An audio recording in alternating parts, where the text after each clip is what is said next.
Welcome back to in my channel. स्वागत है आपका इस वीडियो में।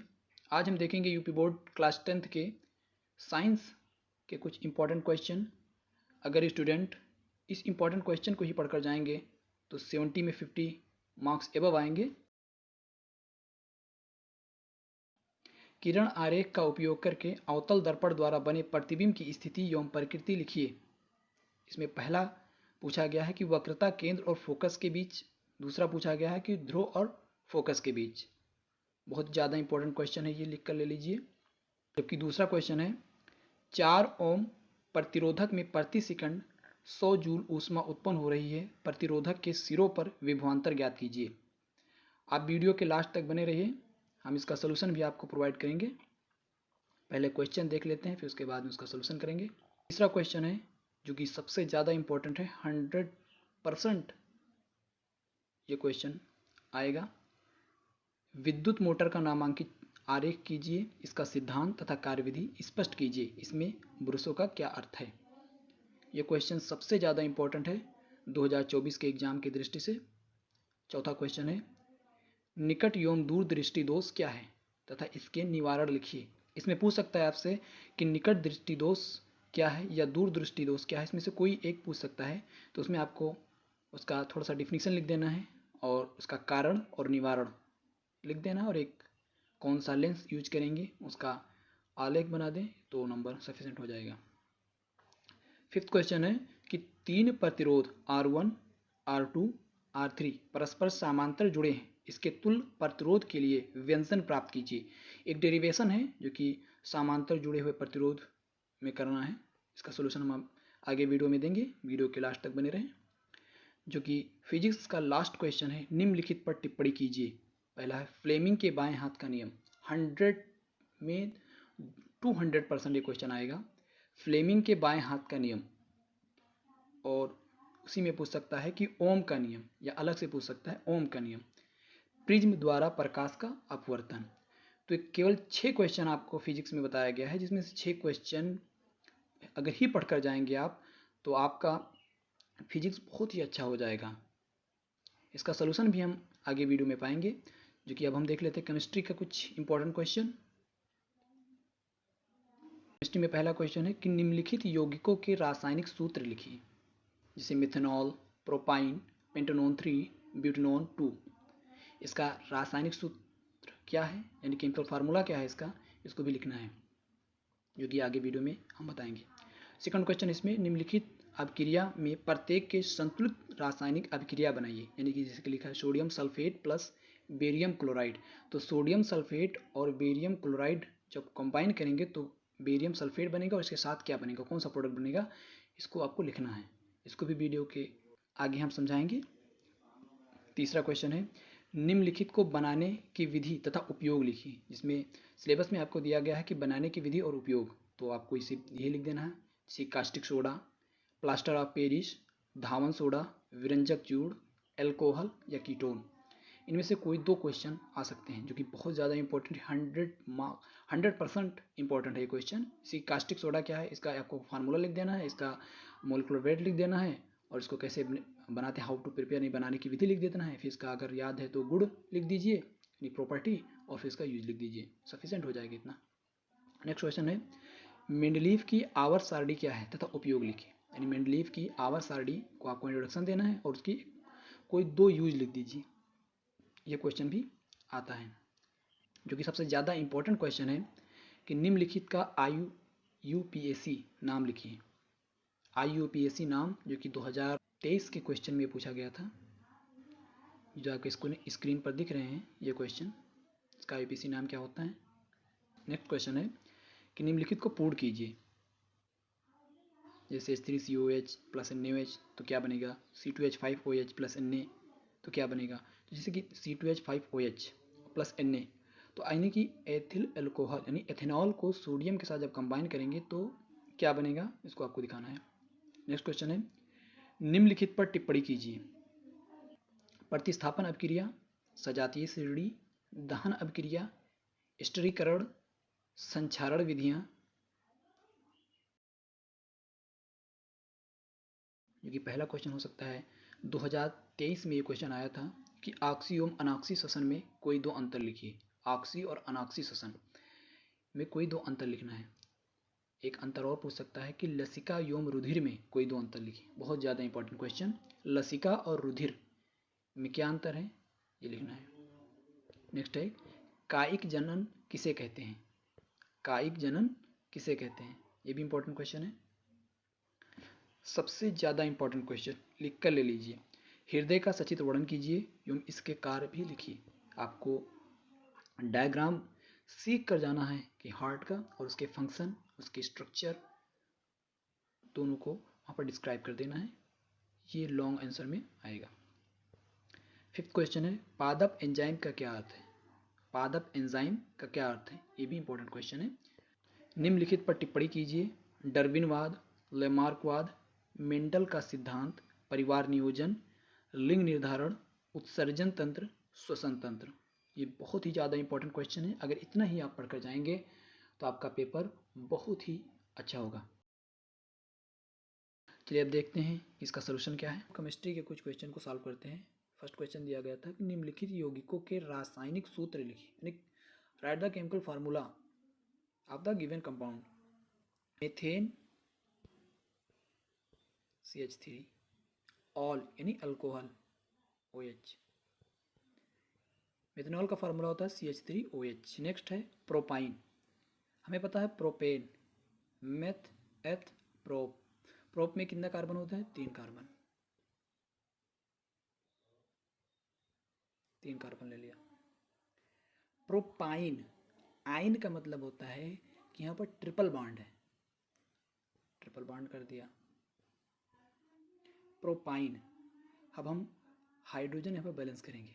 3 कार्बन, 3 बॉन्ड यहाँ ऑलरेडी है ही, एक हाइड्रोजन यहाँ होगा, यहाँ एक बॉन्ड हो गया, हाइड्रोजन है ही नहीं है,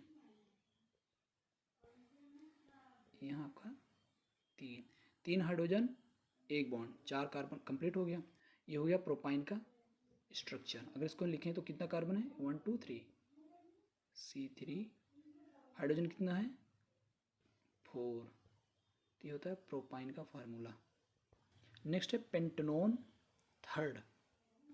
पेंटेन यानी 5 कार्बन, कार्बन कितने 5, 1 2 3 4 5। पेंटेनोन, ओन लगा हुआ है, यानी लास्ट में ओन लगा, यानी कीटोन ग्रुप है, CO ग्रुप है। थर्ड यानी तीसरे नंबर पर, इधर से काउंट करेंगे तो 1 2 3 कीटोन ग्रुप जोड़ दिया पेंटेनोन। अब हम हाइड्रोजन यानी कार्बन की वैलेंसी कंप्लीट कर लेते हैं।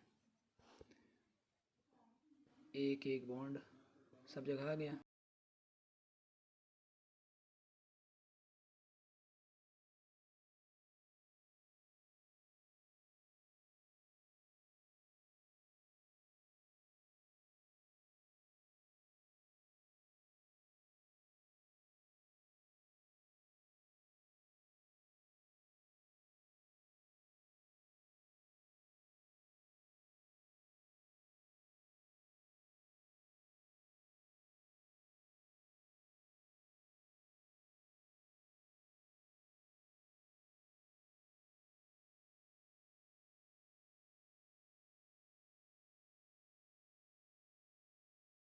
नेक्स्ट क्वेश्चन है कि निम्नलिखित अभिक्रिया में प्रत्येक को संतुलित रासायनिक अभिक्रिया बनाइए। Sodium sulphate, barium chloride. Sodium sulphate में सोडियम पॉजिटिव होता है, सल्फेट नेगेटिव होता है। बेरियम क्लोराइड में बेरियम पॉजिटिव होता है, क्लोराइड नेगेटिव होता है। तो पॉजिटिव नेगेटिव की ओर, नेगेटिव पॉजिटिव की ओर। और यहाँ पर ऑलरेडी बेरियम सल्फेट बना हुआ दिखा रहा है, तो बेरियम सल्फेट के साथ चला गया तो सोडियम क्लोराइड बचा, सोडियम क्लोराइड, यहाँ प्रोडक्ट बनेगा सोडियम क्लोराइड।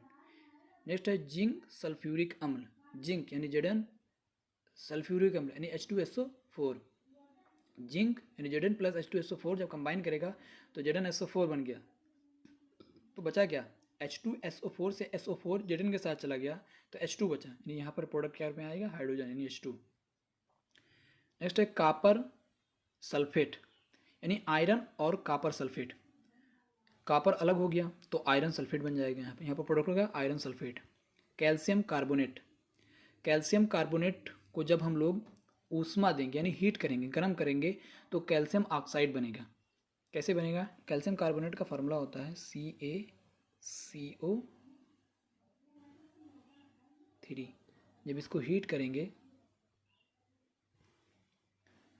तो CaO, according to question calcium oxide product है ऑलरेडी, Ca और यहाँ से O यानी एक ऑक्सीजन। अब ऑक्सीजन 2 बचा यहाँ पे, एक कार्बन है, तो कितना बचा, क्या बन गया आपका CO2 यानी कार्बन डाइऑक्साइड। तो यहाँ पर प्रोडक्ट होगा कार्बन डाइऑक्साइड।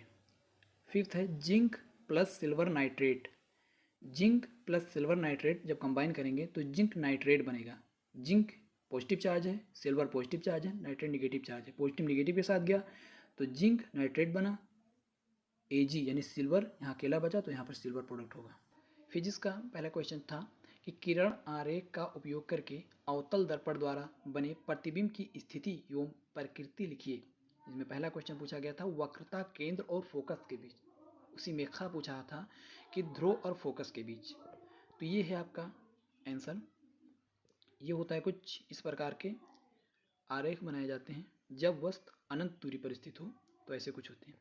तो यहाँ पर जो ये P है, P को बोलते हैं ध्रुव, और जो F दिखाया गया है ये है फोकस दूरी। तो पहला क्वेश्चन में पूछा गया था कि वक्रता केंद्र और फोकस के बीच, तो C होता है वक्रता केंद्र और फोकस F है, फोकस दूरी है F। तो इनके बीच की दूरी जो कि दूसरे क्वेश्चन में पूछा गया है कि ध्रुव और फोकस दूरी, तो यानी कि P और F और C इन दोनों के बीच की प्रकृति और स्थिति को यहाँ पर डिस्क्राइब करना है, जो कि हम शॉर्ट में आपको बताए हैं, आप अच्छे से पढ़कर जाएं। नेक्स्ट क्वेश्चन है कि 4 ओम प्रतिरोधक में प्रति सेकंड 100 जूल ऊष्मा उत्पन्न हो रही है। प्रतिरोधक के सिरों पर विभवांतर ज्ञात कीजिए। प्रतिरोध यानी कि रेजिस्टेंस इक्वल टू 4 यानी R equal to 4 ohm, and ऊष्मा यानी H equal to 100 joule. R equal to 4 ohm and H equal to 100 joule, ये आपके क्वेश्चन में दिया गया है। हमें फाइंड आउट करना है विभवांतर यानी कि V। विद्युत धारा सबसे पहले हम फाइंड आउट कर लेंगे, तभी तो हम वोल्टेज पता कर सकते हैं। विभवांतर का यानी कि वोल्टेज का फार्मूला होता है V इक्वल टू IR। तो I हमें फाइंड आउट करना है क्योंकि R दिया गया है, तो हम V, अगर I हमें पता चल जाएगा तो हम V को पता कर सकते हैं। तो I इक्वल टू अगर हम फाइंड आउट करें तो H इक्वल टू होता है I स्क्वायर RT, ये फार्मूला होता है। अगर हम इसको पक्षांतर करेंगे तो I इक्वल टू रूट में आ जाएगा H अपान RT। फिर H इक्वल टू दिया गया 100 और R इक्वल टू दिया गया 4 और समय बराबर दिया गया है प्रति सेकंड यानी T बराबर 1। तो I equal to root 100 upon 4। तो ये हो गया I equal to 100 upon 4 root. हमें पता है कि जब डिवाइड करेंगे तो 25 आएगा, तो रूट 25 का वर्गमूल होता है 5, तो I इक्वल टू आ गया 5। V का फार्मूला होता है V equal to IR। I आ गया है 5 और रेजिस्टेंस दे रखा है 4, तो V इक्वल टू 20। ये होगा इसका आंसर। नेक्स्ट क्वेश्चन है विद्युत मोटर का नामांकित आरेख कीजिए, इसका सिद्धांत तथा कार्यविधि स्पष्ट कीजिए। इसमें ब्रशों का क्या अर्थ है? यह है विद्युत मोटर, नीचे लगा हुआ है ब्रश, आर्मेचर कुंडली, विभक्त वलय, कुछ तरह से इस प्रकार का फिगर होता है, आप इसको देख सकते हैं।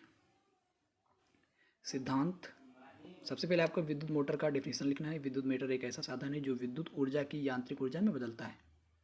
सिद्धांत हेडिंग डालना है, फिर लिखना है विद्युत मोटर का सिद्धांत इस तथ्य पर आधारित है कि जब किसी कुंडली को चुंबकीय क्षेत्र में रखकर उसमें विद्युत धारा प्रवाहित की जाती है तो कुंडली पर एक बल युग्म कार्य करने लगता है जो कुंडली को उसकी अक्ष पर घुमाने का प्रयास करता है। यदि कुंडली अपनी अक्ष पर घूमने के स्वतंत्र हो तो वो घूमने लगती है। इस प्रकार से विद्युत मोटर के 4 भाग होते हैं। आपको थोड़ा थोड़ा करके उसको डिस्क्राइब कर दीजिए। लास्ट में ब्रश, इसको डिस्क्राइब कर दीजिए, जरूरी है क्योंकि ये क्वेश्चन में दिया गया है। फिर कार्यविधि, कार्यविधि में दिया गया है कि जब बैटरी से कुंडली में विद्युत धारा प्रवाहित करते हैं तो फ्लेमिंग के बाएं हाथ के नियम से कुंडली की भुजाओं AB तथा CD पर बराबर परंतु विपरीत दिशा में दो बल कार्य करने लगते हैं।